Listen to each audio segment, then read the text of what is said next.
Middle stump বরাবর আসা বল অফসাইডে ঠেলে দিলেন সাকিব আল হাসান। পরের বল খেললেন কাভারের উপর দিয়ে। সাকিব অনুশীলনে ব্যাটিং করবেন এটা তো নিত্যদিনের ঘটনা, তবে ডেলিভারিগুলোর দিকে যদি একটু তীক্ষ্ণভাবে লক্ষ্য করা যায় তাহলে দেখা যাবে সাকিবকে কোনো রেগুলার বোলার বল করছেন না। নেটে আল হাসানের বোলার নাজমুল হোসেন শান্ত। আর টাইগার ক্যাপ্টেনের করা বল সাকিব যেই ব্যাট দিয়ে খেলছেন সেই ব্যাটের মালিকও আল হাসান নিজে না। সাকিব অনুশীলন করছেন লিটন দাসের ব্যাট দিয়ে। ব্যাট হাতে রান নেই, বল হাতে বিলাচ্ছেন রান। চলমান খারাপ সময় কাটাতে উঠে পড়ে লেগেছেন আল হাসান। আর বিশ্বকাপ মঞ্চে টিকে থাকার জন্য দলের সেরা খেলোয়াড়ের ফর্মে ফিরে আসার গুরুত্ব ক্যাপ্টেনের চেয়ে বেশি আর কেই বা বোঝেন। তাই তো সাকিবের জন্য বল হাতে নেমে পড়েছেন শান্ত নিজেই।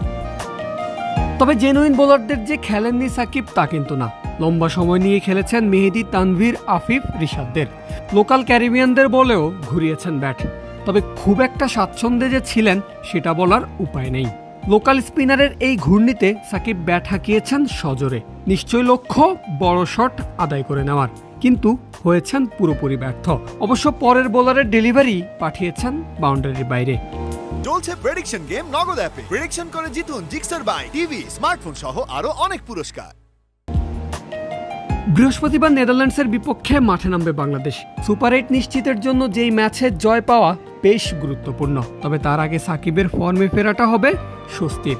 যদিও অলরাউন্ডারের ফর্ম নিয়ে চিন্তিত নন অধিনায়ক শান্ত। তিনি আশাবাদী নেদারল্যান্ডসের বিপক্ষে নিজের পুরনো রূপে ফিরবেন আল হাসান। আর শান্তর সেই আশার প্রতিফলন ঘটাতে যে তিনি বদ্ধপরিকর সেই প্রমাণ তো চোখের সামনে। হোক লিটনের ব্যাটে কিংবা শান্তর বোলিংয়ে, বাংলাদেশ দলের সবচেয়ে বেশি দরকার এখন সাকিবের ফর্মে ফেরা। ব্যাটে বলে প্রতিপক্ষকে শাসন করা, কলার উঁচিয়ে সেলিব্রেশন করা। আর এমন কিছু দেখার অপেক্ষাতেই বসে আছে গোটা বাংলাদেশ। পারভেজ আল হাসান, ক্রিক ফ্রেন্জি।